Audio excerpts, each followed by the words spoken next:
안녕하세요. 대기업 김채원입니다. 이 글로벌 빅 이슈와 내가 아는 주식을 연관짓기 어렵다라고 한다면 주식 자체가 어려울 수밖에 없겠습니다. 이 애플 과징금과 관련된 이슈가 나왔는데요. 이 이슈로 인해서 한국 기업들의 수익성이 어려울 수밖에 없겠다라고 정리해 볼 수 있는 부분을 찾아내서 제가 쉽고 빠르게 정리해 봤습니다. 이 애플 최고 잔칫날인 아이폰 16 출시일입니다. 10수조 원의 과징금 폭탄을 맞이하게 됐는데요. 이 상황과 한국 기업의 연관성 같이 한번 알아보도록 하겠습니다. 먼저 이슈 상황부터 한번 살펴볼 텐데요. 이 애플과 구글이 조세 회피를 위해서 유럽 연합에 이 과징금 불복 소송을 패소했다고 합니다. 그에 따라서 금액이 어마어마합니다. 143억 유로로 애플이 내야 되는 금액만 약 21조 원이 되겠습니다. 이게 원래 금액이 19조 원 정도였는데요. 이 기간과 이자가 더해져서 21조 원으로 아주 크게 불었는데요. 이 상황에 대해서 간단하게 한번 살펴보면 애플을 비롯해서 많은 해외 빅테크 기업들이 유럽 본부를 두고 있는 것이 바로 이 아일랜드입니다. 이유가 이 법인세율이 12.5%로 가장 낮음에 있는데요. 이 전체적인 상황을 한번 보자면 EU가 애플에 16조 원 징수를 결정했었습니다. 세금 감변액이 너무 컸기 때문인데요. 이 아일랜드 같은 경우는 이 금액이 좀 부족했던 것 같습니다. 이 16조 원 아니고 18조 7천억으로 징수해야 된다라고 결정을 내렸었고, 또 2020년에는 EU 법원이 세금 안 내도 돼라고 세금 명령 취소를 명령했었는데요. 그런데 이때 아무래도 애플에 자신감을 줬던 게 아닐까요? 2024년입니다. 애플과 구글이 과징금 폭탄 소송에 패소함으로써 조 단위의 과징금을 물어야 하는 상황이 발생했던 것 같습니다. 그럼 이 애플 재무제표를 한번 살펴보면서 이 금액이 얼마나 큰지 알아볼 텐데요. 이 24년 2분기 금액이 지금 28조 7천억 원 정도로 순이익이 나온 상황이었습니다. 그런데 이 금액이 4분의 3 정도가 되는 금액이 과징금인 상황인 겁니다. 이 분기별이라고 하더라도 너무 높은 금액일 수밖에 없겠는데요. 지금 현재 내야 되는 금액도 너무 크긴 하지만 앞으로의 상황도 녹록치는 않은 것 같습니다.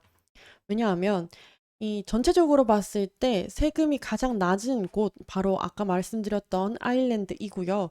그리고 유럽 주요 국가들 같은 경우는 이게 색감으로 표시가 되어 있는데 색감이 진하면 진할수록 그만큼 법인세율이 높다. 그렇기 때문에 유럽 주요 지역의 법인세율이 굉장히 높다라는 것을 알 수 있겠는데요. 이 G7의 합의 조건에서요, 최소 세율을 15%로 합의할 거다라고 알려진 상황입니다. 낮은 가장 낮은 법인세율이 12.5%였는데 아니고 이제 최소는 15%부터 시작할 거야라고 지금 정리가 된 상황인 겁니다. 그리고 영업이익률 같은 경우도요, 매출액에 비해서 10%의 초과분 이 이제 적어도 20% 이상으로 과세할 거다. 그런데 매출 발생국에 세금 지불해야 한다라고 결정을 내린 것이었습니다. 사실 이 꼼수로 이때까지 유럽 전역에서 벌여들였던 금액을 지금 아일랜드 본부에서 그 매출액을 잡음으로써 법인세율을 낮춘 상황이기 때문에 아무래도 앞으로는 더욱더 큰 금액을 세금으로 내야 될 수밖에 없는 상황이겠다라는 것이 정해진 상황인 거죠. 그런데 이 부분들을 한국 기업과 어떻게 연관을 지어 볼까? 이 부분들이 한국 기업에는 어떤 영향으로 다가올까 살펴보면요. 이 하청 기업들에 있어서는 수익성이 줄어들 수밖에 없겠다라고도 예측해 볼 수 있는 부분을 발견했습니다. 그 부분이요. 일단 이 거래업체들의 부담이 계속 가중될 수 있겠다라고 보여지는 상황인데요. 애플 같은 경우는 우리나라에 굉장히 많은 하청업체들이 있습니다. 관련 업체들이 있는데요. 이 주된 대기업으로는 삼성전기, LG 디스플레이, 그리고 LG 이노텍 이렇게 있을 수 있겠지만 여기 나온 로고들뿐만이 아니라 그 밑에 줄줄이 딸려 있는 업체들은 훨씬 더 많을 수밖에 없겠는데요. 관련해서도 이미 이런 전력이 있습니다. 이 애플의 가격 후려치기가 아주 어려운 상황을 만들어냈었는데요. 2012년 기사이고 이 SK 하이닉스와 LG 디스플레이가 굉장히 어려운 때를 보냈었던 적도 있습니다. 이 상황을 좀 더 자세하게 살펴보면요. 아이폰 5와 아이폰 4S에 대한 이 부품이 아주 가격이 후려치기를 당했었습니다. 원래 있는 놈들이 더하다고 아주 큰 어, 할인율을 적용함으로써 이 SK 하이닉스와 주요 부품 회사들한테는 굉장히 어려운 상황이었는데요.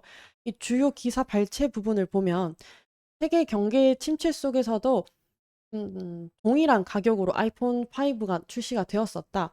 그래서 애플은 2분기 무려 33%의 영업이익률을 올렸는데 이 제조업에서 30%의 영업이익률이 아주 경이로운 숫자다라고 알려졌었고요.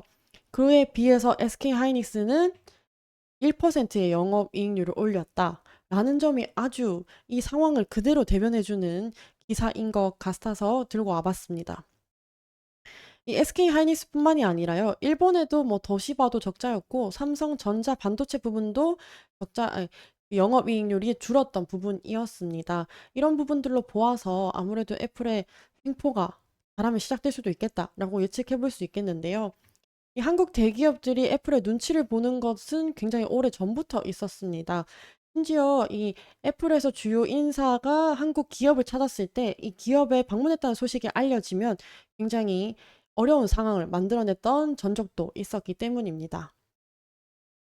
그래서 만약에 이 한국 대기업에 이런 상황들이 발생한다면 그 밑에 있는 한국 하청업체들은 더욱더 어려운 상황이 발생할 것 같습니다. 이 부품 협력사에 대한 삼성과 SK 하이닉스 납품 단가 인하가 2024년에도 이슈가 되었었는데요. 이 삼성전자와 SK 하이닉스의 업황이 어려워짐에 따라서 그 밑에 있는 하청업체들한테 단가를 인하시켰던 것으로 보여집니다. 그렇기 때문에 애플에서 이제 어려운 상황을 이 주요 대기업, 한국 대기업의 단가를 낮춤으로써 요구를 시작한다면 그 밑에 있는 하청업자들은 울며 겨자 먹기로 더욱더 어려운 고비를 맞이해야 된다는 부분들이 있을 수 있겠습니다. 그럼 이 전체적인 상황을 정리를 한번 해보자면요. 유럽연합에 패소하면서 애플은 약 21조 원이라는 큰 금액을 과징금으로 내게 생겼다. 그렇다면 애플이 가지고 있는 이 리스크가 애플만의 리스크는 아닐 수 있겠다. 특히 한국 기업과 같이 애플의 부품과 다양한 제품들을 납품하고 있는 이런 회사들에는 단가 인하라든지 이 수익성을 떨어뜨리는 요인으로 작용할 수 있겠고, 이 한국 큰 기업뿐만이 아니라 한국 대기업에서는 또 우리나라의 밑에 있는 하청업체들한테 더 심한 단가 인하를 요구할 수도 있겠다. 수익성은 더 떨어지고 그렇기 때문에 주식에도 영향을 미칠 수도 있겠다라고까지 연관을 지어볼 수 있었습니다. 그렇다면 또 관련해서 다른 소식이 있다면 제가 쉽고 빠르게 정리해 오도록 하면서요. 다음 영상으로 또 찾아뵙도록 하겠습니다. 감사합니다.